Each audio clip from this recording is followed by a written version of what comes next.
Julianne Kepka was a bright-eyed German teenager who had just graduated high school. On Christmas Eve of 1971, she and her mother were at the airport in Lima, Peru, waiting for a flight to Pucallpa to visit her father, who was a zoologist working in the Amazon. She and her mother and everybody else waiting for this flight were really annoyed because the flight was 7 hours late due to bad weather.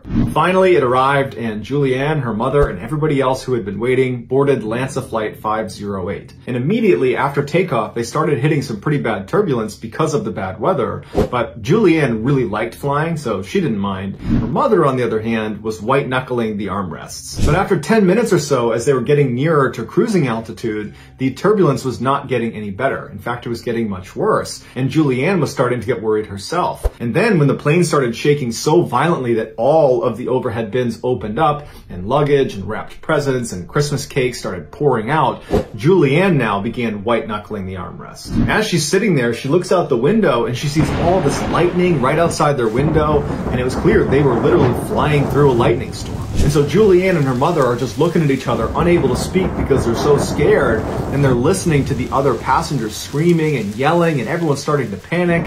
And then the plane starts really shaking up and down, like it's being lifted 50 feet and dropping 50 feet over and over. And then all of a sudden, there's this bright flash inside of the cabin, and then the lights go out, and then they look out the left side and they see smoke and flames coming out of the engine that sits on the wing. And then the plane felt like it was just falling from the sky before it dipped into an aggressive nosedive and just started bombing straight down toward the ground. It turned out that big flash in the cabin was lightning striking the engine. Julianne would say, despite this unbelievable chaos, the worst moment imaginable, her mother grabbed her by the hand and said, "This is it. It's all over." And that was the last thing her mother ever said to her. And as she's listening to these horrible sounds getting ready to die, all of a sudden the noise just stops and she's outside of the plane. She's still strapped into her seat, but now she's in free fall away from the plane. And she remembers thinking how unbelievably lonely she was. And then she looked down and she saw the canopy of the jungle fast approaching, and she knew she was about to die, and then she passed out. She remembers nothing of the actual impact, but she would later find out the plane broke up 2 miles up.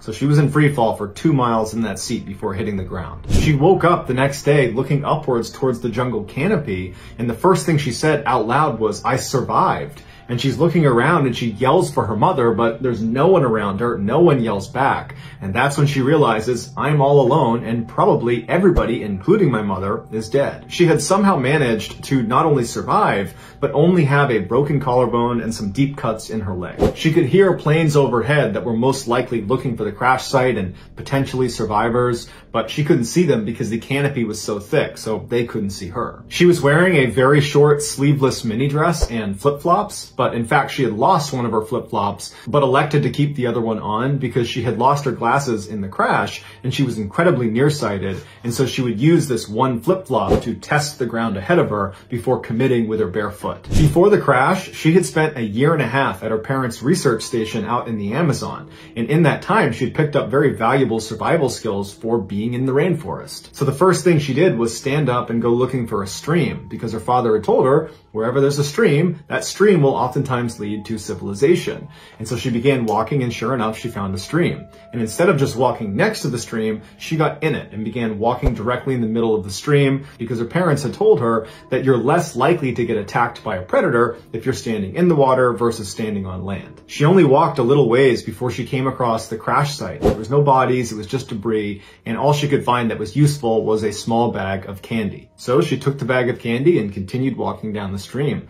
And for several days, she trudged along, and she would say during the day it was incredibly hot and miserable, and at night it was very cold, and since she only had this small dress on, it was particularly miserable. But she said the scariest part of the whole ordeal was at night when you're trying to sleep. It's totally pitch black and you're in the middle of the Amazon and there's predators all around you. She said it was horrifying. On the 4th day of being in the jungle, as she walked down the stream, she heard the sound of a landing king vulture, a sound that she recognized from her time spent at her parents' Amazon reserve. And the sound of this vulture was just around the corner, so she couldn't see it.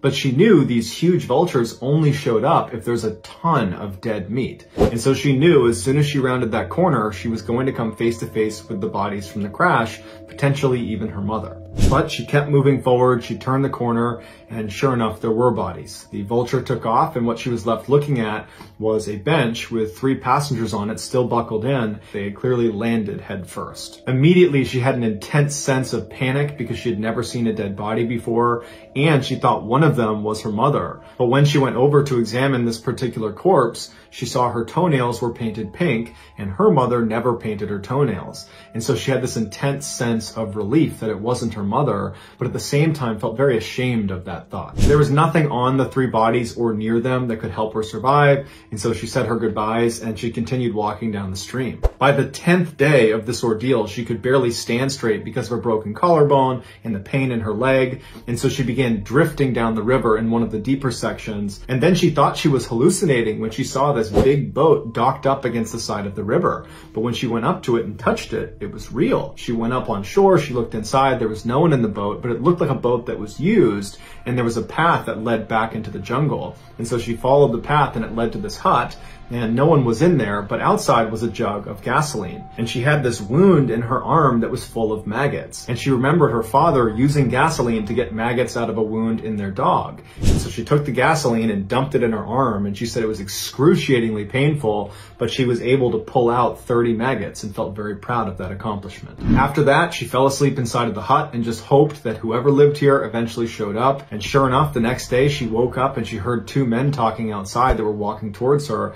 And she said the sound of their voice was like the sound of an angel. And when the 2 men came up the path and saw her, they were obviously very shocked. And they initially thought she was like this water goddess from a local legend that involved a half mermaid, half woman that was light-skinned. And she would tell them in Spanish that she's not a water goddess, that in fact she's a girl, and she had just survived a plane crash and she really needed their help. It was getting late that day, so they couldn't bring her out of the jungle right away. So they helped treat her wounds, they gave her some food and water, and the next day they brought her back to civilization. The day after her rescue, she was reunited with her father, and apparently he was so overcome with emotion because he believed she was dead that for several hours he just couldn't speak. Julianne was the sole survivor of the 91 people who boarded Lanza Flight 508. Her mother actually survived the crash, but then died several days later because she couldn't move. This is something that haunts Julianne and her family because they think about how horrible those last few moments for her mother must have been. Julianne ultimately recovered from all of her physical injuries, but to this day deals with significant emotional trauma. Just know that I really appreciate your support, and until next time, that's going to do it. See ya.